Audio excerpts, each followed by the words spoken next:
of APRM, Excellencies, Heads of State and Government, representatives of Africa Peer Review Mechanism, the United Nations Economic Commission for Africa, United Nations Commission for Africa, ladies and gentlemen.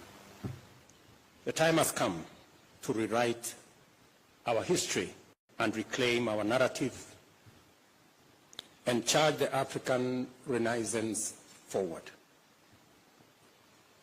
Esteemed colleagues, our urgent calling is to fulfill our duty to Africa's people and ensure that our continent takes its rightful place in shaping global progress in its full capacity and potential, both as a people and as countries. That is why we are gathered here today. Africa's economic potential is hamstrung by a financial system that misrepresents, distorts, and understates our reality. Global credit rating agencies have not only dealt a bad hand, they have also deliberately failed Africa. They rely on flawed models, distorted and outdated assumptions, and systemic bias, painting an unfair picture of our economies and leading to distorted ratings, exaggerated risks, and unjustifiably high borrowing costs.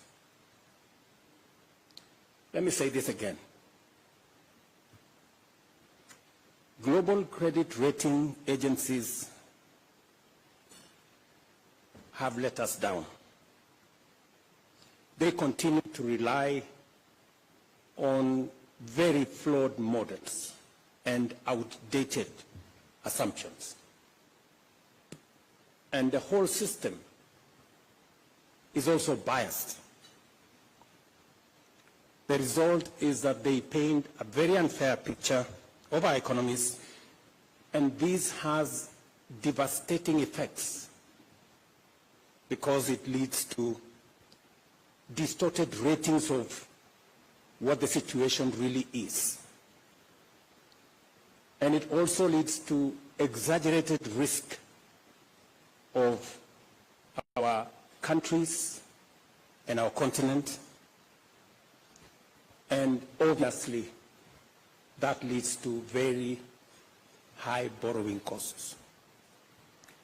These prejudice assessments come at an enormous cost to Africa. They deter investment, distort global trade, and derail progress towards sustainable development goals. By misjudging Africa, these agencies deny opportunities to investors and economies and deprive nations of prosperity. The numbers tell a damning story. The Africa Peer Review Mechanism and the United Nations Development Programme